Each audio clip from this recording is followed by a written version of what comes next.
캐나다는 세계에서 가장 개방적인 무역국가 중 하나입니다. 특히 미국과는 자유무역 협정을 맺고 수출입을 활발히 해왔습니다. 트럼프 미국 대통령이 25% 관세를 갑자기 때리니 난리가 났습니다.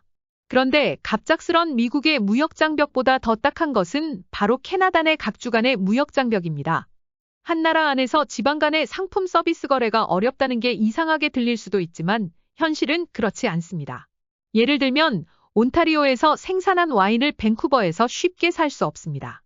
같은 캐나다산 우유라도 주별로 판매 기준이 달라 다른 주로 보내는 것이 쉽지 않습니다. 알버타에서 면허를 딴 전기기사는 퀘벡에서 다시 시험을 봐야 합니다.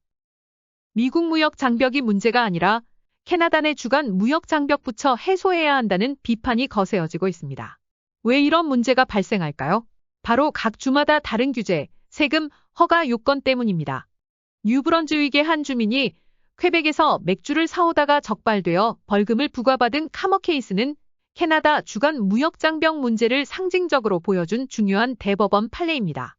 지난 2012년 뉴브런즈윅 한 주민인 제랄드 코머 씨는 퀘벡에서 맥주와 위스키 14상자 354캔과 위스키 3병을 구매해 뉴브런즈윅으로 가져오던 중 경찰에 적발되어 292불의 벌금을 부과받았습니다. 뉴브런즈윅 주법에 따르면 한 사람이 다른 주에서 가져올 수 있는 맥주는 19캔으로 제한되어 있습니다. 카머 씨는 이를 받아들이지 않고 캐나다 헌법 제121조를 근거로 법적 대응에 나섰습니다. 2016년 1심은 카머 씨의 손을 들어주었습니다. 그런데 뉴브런즈윅 정부가 대법원에 항소했고 대법원은 7대0 만장일치로 뉴브런즈윅 정부의 승소를 판결했습니다. 이 사건은 캐나다 내 주간 무역장벽이 합헌임을 재확인해 주었습니다. 캐나다에서는 주류 판매와 유통이 주별로 관리됩니다. 예를 들어 브리티시 컬럼비아주에서 생산된 와인을 온타리오에서 사려면 유통업체를 거쳐야 합니다. 그리고 세금이 추가로 붙습니다. 반면 미국 캘리포니아 와인은 오히려 더 쉽게 수입되고 판매됩니다. 캐나다에선 주별로 식품 및 농산물 표준의 차이가 존재합니다.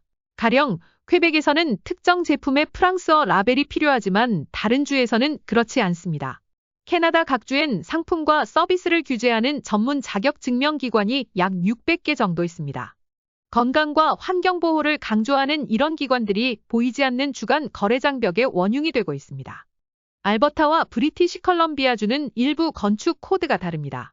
이에 따라 한 주에서 허가된 건축자재가 다른 주에서는 사용이 불가합니다. 알코올, 담배, 연료 등은 주별로 다른 세금 정책을 적용하여 거래가 제한됩니다. 또한 각 주의 화물 운송 규정이 달라 트럭 운전자들이 특정 주 경계를 넘을 때 추가 허가가 필요합니다. 이런 일들로 인해 같은 캐나다산 제품인데도 다른 주에서 팔기가 어렵습니다. 전기기사, 교사, 변호사 등은 한 주에서 면허를 따도 다른 주에서 일하려면 추가 시험을 봐야 하는 경우가 많습니다.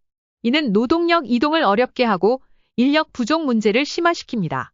공공조달 및 건설업 제한도 문제입니다. 온타리오의 정부 프로젝트는 온타리오 기업에게만 우선권을 주는 경우가 많아 알버타 건설사가 온타리오에서 입찰하는 게 어렵습니다. 알버타주엔 석유가 넘쳐나는데 퀘벡주의 반대로 알버타 석유를 파이프라인으로 대서양주로 보내는 에너지 이스트 프로젝트가 좌절되었습니다. 환경보호주의자들이 격렬히 반대했기 때문입니다. 이에 따라 미국 등 외국으로부터 석유를 수입하고 있습니다.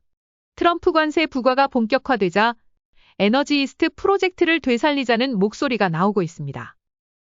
이러한 모순과 비합리성을 해결하려는 노력이 없었던 것은 아닙니다.